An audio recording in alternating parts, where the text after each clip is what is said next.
বিয়ের আগে শুধু ছেলে নয়, তার পরিবারটা কতটা সুস্থ তা জানাটাও সমান জরুরি। অনেক সময় আমরা একটা ছেলেকে ভালোবেসে ফেলি তার ব্যবহার, কথা বলা, ভালোবাসা দেখানোর ভঙ্গি দেখে। মনে হয় এ তো বুঝি পারফেক্ট একজন মানুষ। আমাদের সমাজেও সেই মানুষটাকে যাচাই করার মাপকাঠি খুব সীমিত। সে কত টাকা আয় করে, দেখতে কেমন, পড়াশোনা কেমন ছিল, তার বাবা মায়ের প্রতি তার দায়িত্ববোধ কেমন। কিন্তু একটা জিনিস প্রায় বাদ পড়ে যায়, সে আসলে কী ধরনের সম্পর্ক দেখে বড় হয়েছে, তার চোখের সামনে কেমন ছিল স্বামী স্ত্রীর সম্পর্ক। অনেকে বলে ছেলেটা তো খুব ভালো, মায়ের কথায় চলে, কিন্তু সেই মাই যদি ঘরের বউকে সম্মান না করে, অথবা বাবা মার সম্পর্ক যদি সারা জীবন তিক্ততায় ভরা হয়, তাহলে সেই ছেলেটি শেখে সম্পর্ক মানে অভিযোগ, অপমান সহ্য করে টিকে থাকা। ছোটবেলার সেই স্মৃতি, সেই সম্পর্কের ছায়া তাকে গড়ে তোলে। সে হয়তো নিজেও জানে না তার মধ্যে কোন মানসিকতা বসে গেছে। সে মনে করে এটাই তো স্বাভাবিক, এভাবেই তো সংসার চলে।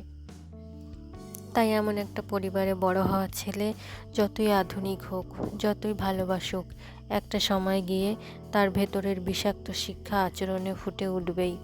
হয়তো সে চিৎকার করে না, মারধর করে না, কিন্তু স্ত্রীর কথা উপেক্ষা করা, সিদ্ধান্তে তাকে না রাখা, দোষ চাপিয়ে দেওয়া, অনুভূতি না বোঝা, এসব ধীরে ধীরে সম্পর্কটিকে শ্বাসরুদ্ধ করে তোলে। আর মেয়ে তখন ভাবে, আমি কি ভুল করলাম? অথচ ভুলটা সে করেনি, ভুলটা ছিল তার না জানার, না বুঝে সিদ্ধান্ত নেওয়ার। আমাদের সমাজে মেয়েদের বলা হয় সব কিছু মেনে চলতে হয়, কিন্তু কেউ বলে না তুমি সম্পর্কের আগে সম্পর্কের মাটিটা পরীক্ষা করো। তুমি নিজেকে প্রশ্ন করো, এই মানুষটার সঙ্গে পুরো জীবন কাটানো যায় কিনা। শুধু তাকে ভালোবেসে নয়, তার পরিবারটাকে বোঝার চেষ্টা করো।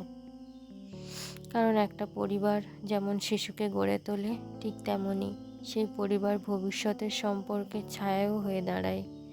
যেখান থেকে সে এসেছে সেটা যদি অসুস্থ হয়, সেখানে দাঁড়িয়ে সুস্থ ভবিষ্যতের স্বপ্ন দেখা অনেক কঠিন। ভালোবাসা থাকলে সব সম্ভব, এই ধারণাটা অনেক সময় বিপদ ডেকে আনে। ভালোবাসা টিকে থাকে যদি সেই ভালোবাসার ভেতর সম্মান থাকে, বোঝাপড়া থাকে, নিরাপত্তা থাকে।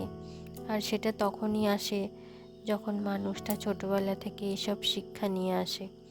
কাজেই আপনি সেই শিক্ষার উৎসাহটাকে একবার যদি দেখাতে পারেন, বোঝেন না, তাহলে আপনি নিজের ভবিষ্যতের ঝুঁকি নিচ্ছেন। এই সমাজে ডিভোর্সের হার শুধু বেড়ে যাচ্ছে।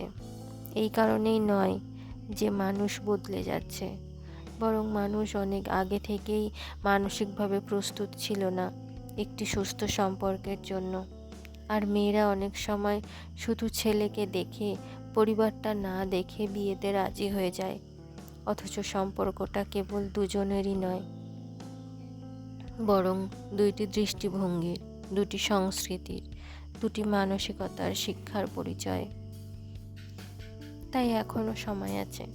আপনি যদি নিজের জীবনের সম্মান চান, নিরাপত্তা চান, একজন জীবনসঙ্গীর ভালোবাসার পাশাপাশি একজন ভালো মানুষ চান, তাহলে শুধু তার ব্যবহারিক গুণ নয়, তার ভিতরের মানুষটা গড়ে উঠেছে যে জায়গায়, সেটাকেও বুঝে নিন। নয়তো পরে চাইলেও কিছু পাল্টানো যাবে না। কারণ তখন আপনি শুধু একজন মানুষের নয়, তার অভ্যাস, তার মানসিক গঠন আর একটা গোটা পরিবারের আচরণ বদলানোর দায়িত্ব নিয়ে ফেলবেন, যেটা কখনো আপনার একার পক্ষে সম্ভব নয়। ভালোবাসা আসলে খুব মূল্যবান একটা জিনিস। এটা অবহেলার জন্য নয়, এটা বাজি ধরার জন্যও না। তাই ভালোবাসার আগেই একটু বুঝে নেওয়া ভালো। এটাই ভবিষ্যতের সবচেয়ে বড় সুরক্ষা। একজন স্ত্রী চুপচাপ হয়ে যায় তখনই যখন তার সঙ্গী তার সঙ্গে সময় কাটানো কমিয়ে দেয়। তখন সেই চুপচাপ মুখেই লুকিয়ে থাকে হাজারটা না বলা কথা, একগুচ্ছ অভিমান। তখন হয়তো তার চোখ ঝলসে ওঠে নতুন শাড়ি, নতুন গয়না কিংবা দামি পারফিউমে। আসলে সে ভালোবাসার অভাব ঢাকতে চায় বাহ্যিক জৌলুসে। স্ত্রীকে বোঝা খুব কঠিন কিছু নয়, সে মাটির মতো নমনীয়। আপনি যদি ভালোবাসার জল মিশিয়ে দেন, সে আপনাকে আকৃতি তৈরি করে দেবে, ভালোবাসার একটি সুন্দর সংসার দেবে।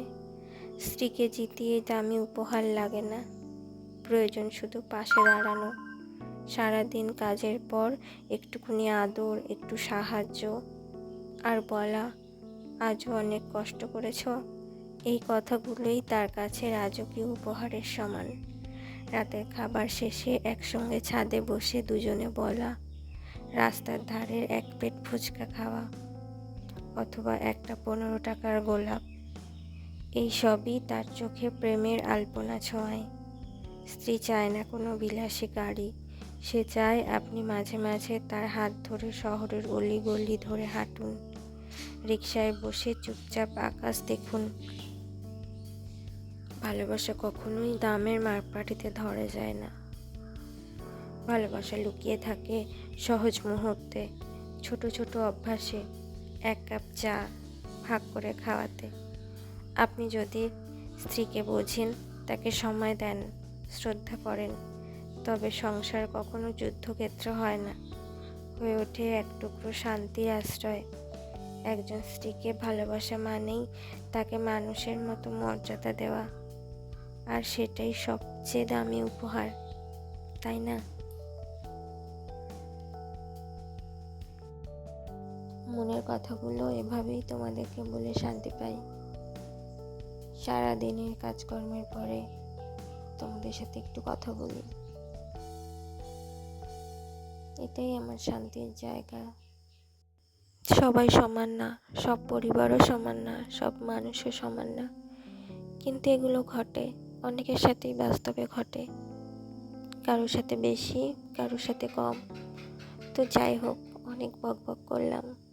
এই দেখো, সন্ধ্যাবেলা বসে বসে মুড়ি চানাচুর খাচ্ছি, আর একটা বই কিনেছিলাম অনলাইনে কিছুদিন আগে, সেটাই কিছুটা পড়া হয়েছে আর পড়ছি। টাটা।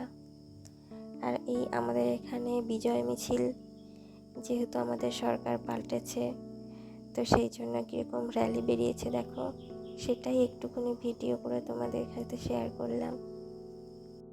সত্যি বদলানোটা খুব দরকার ছিল, সব কিছু নতুন করে শুরু হোক, সবাই ভালো থাকুক, এটাই চাই।